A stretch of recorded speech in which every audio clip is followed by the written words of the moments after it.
I'm Daniel Levine, and this is the Bio Report.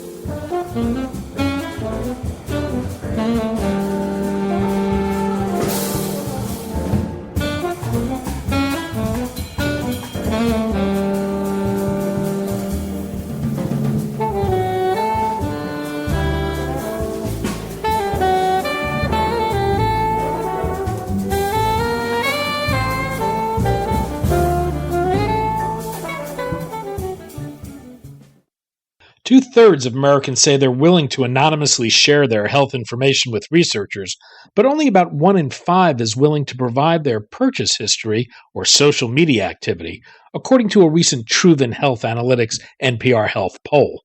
The findings suggest that while there is growing comfort with electronic health records, privacy concerns may hinder the ability of big data to deliver on its full promise to improve the health of individuals.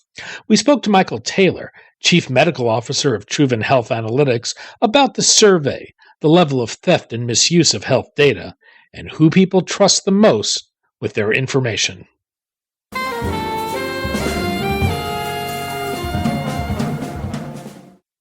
Michael, thanks for joining us.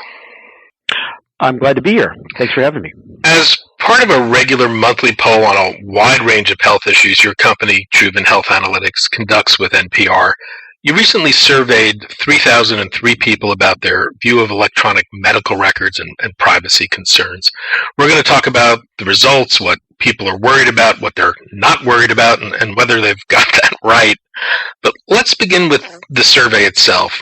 Overall, your survey finds a growing comfort among Americans with their health information being in a digital record. How has this changed over time, and what does it say?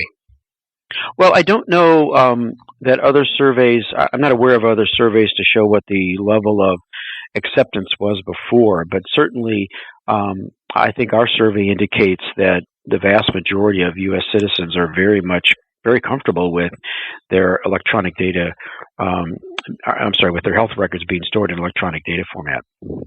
Well, the survey found that 16% of respondents have privacy concerns regarding health records held by their health insurer, 14% concerns about records held by their hospital, 11% records with their physicians, and 10% with records held by their employer.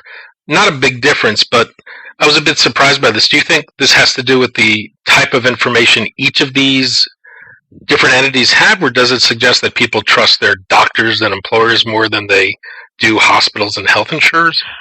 You know, like you, I was surprised by how low the percentage was of people who have privacy concerns. I would have, prior to the survey, I would have guessed the concern would have been much higher.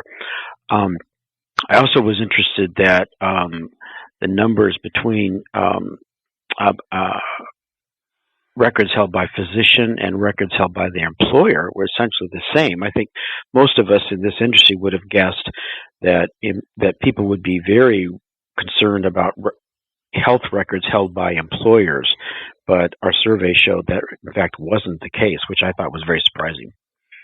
Well, I think one other thing that surprised me was that 5% of all respondents indicated they have been notified that their medical records were compromised or accessed without their permission.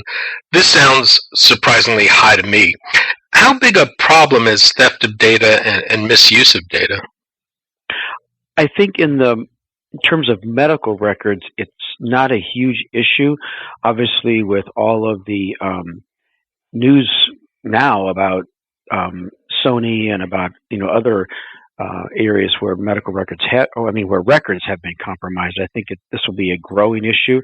It hasn't been publicized as a big issue, so I think people aren't very concerned about it. But I agree, 5% is way too high.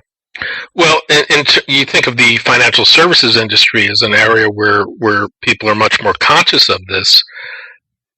It's obvious to me why someone might steal a Social Security number or credit card information, but what do they do with stolen health data?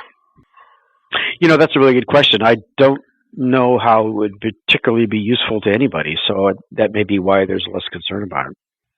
When we talk about the financial services industry, I think there's also a fair bit of sophistication about the need to protect information. This is still a relatively new area for the healthcare industry. Is there kind of a learning curve that the industry is going through in terms of data security right now? My experience with the healthcare industry is that data security is taken very seriously. So I don't know that there's a learning curve. I think that there's a learning curve in general about data privacy, data security, but everyone that I know in this industry who's involved with electronic data takes the responsibility very seriously. For instance, in our company, everyone in the company gets HIPAA training every year. It's mandatory, and I think there's a high level of training and importance put upon data privacy in the healthcare industry, which is probably why the numbers are lower. Well, we're in an odd world where people may have a tendency to overshare a bit on social media about all parts of their private lives, including their health. Does it surprise you that 1 in 5 said they would not share credit card purchases and social media information with healthcare providers if it would improve their overall health? Actually, it was 1 in 5, 22% said they would be willing to share it. I'm sorry.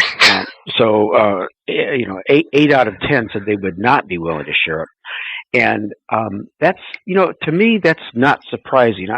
But I found it very interesting because there's a lot of talk now in the industry about the use of, quote, big data, end quote, and the concept of using more data, more real time in a faster way.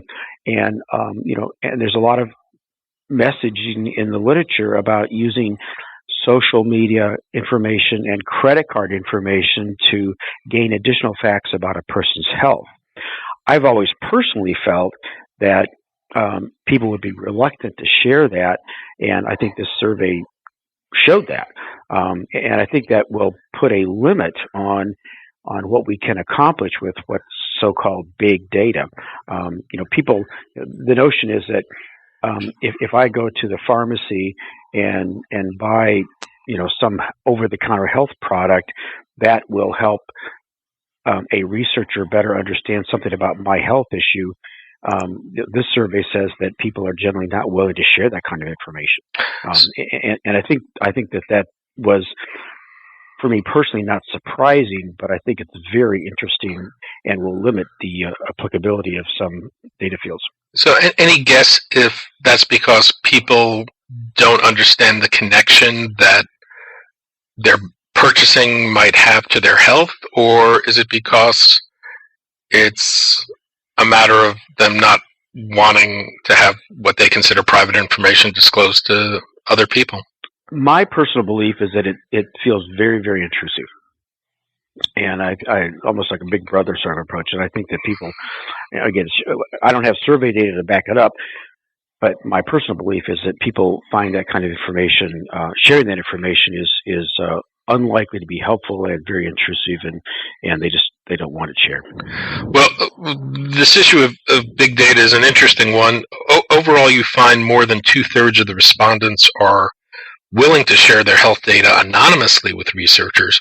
Why is this important, particularly as we're seeing all of this data being captured in electronic health records, and it is becoming possible if researchers and public health watches are able to tap into these vast amounts of data to really uncover new insights into health? Right, and this is a different issue, and certainly the fact that they're willing to share anonymous health information with researchers, I think, is important, and the fact that the public is willing to do that is positive. There are many unknowns in healthcare, and the more information we can gather about associations, so linking things like obesity with certain diseases or smoking with certain diseases, as an example. There's been a lot of research on that, but there are other connections where different bits of health information could be put together and to understand better about cause of certain chronic diseases that researchers could do if they had enough data. So I think anonymously sharing healthcare data is a really valuable research technique. You did find some correlation with age and income in that response. Any sense why those who would be unwilling to share their health data feel that way? Yeah, the age association was as people got older, they were less willing to share that, and the income difference was not great. A little bit difference with higher incomes. The lowest income category we have is less than 25,000. 67% would be willing to share. That number moved to 73% for those that made over 100,000. So it's a little bit of movement there, not a lot, not statistically significant, but the age was. So the older population was less likely. And again, I don't know the answer. I don't know the whys of it, but I would assume it's probably just a silent generation distrust of electronic data issue. So is this something that you think changes over time as people who grow up with this new technology That's my belief, yes. I believe that as you look at the younger generation, they're more likely to be okay with this kind of information, and I think that this will just continue to evolve over time. Well, this is certainly outside the realm of the survey, but I think of countries such as Denmark that are ahead of the United States in terms of digital health. Do you have any sense how Americans are different in their view of privacy regarding health information than people elsewhere? And does this hold back the health system in any way? Well,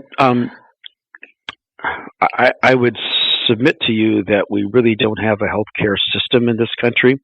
We have a diverse collection of hospitals and medical offices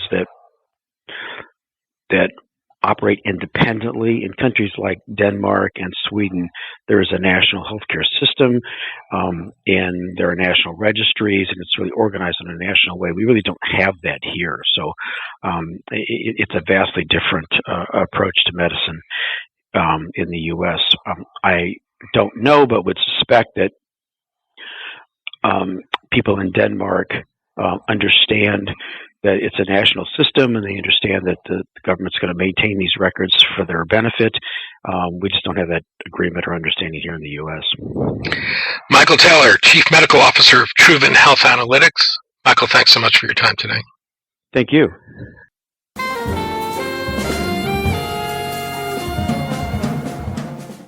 Thanks for listening. The Bio Report is a production of the Levine Media Group. To automatically download this podcast each week, subscribe to our RSS feed or through iTunes or other podcast manager. To join our mailing list, go to levinemediagroup.com. We'd love to hear from you. If you want to drop us a line or are interested in sponsoring this podcast, send an email to danny@levinemediagroup.com. Special thanks to Jonah Levine, who composed our theme music, and the Jonah Levine Collective, which performs it.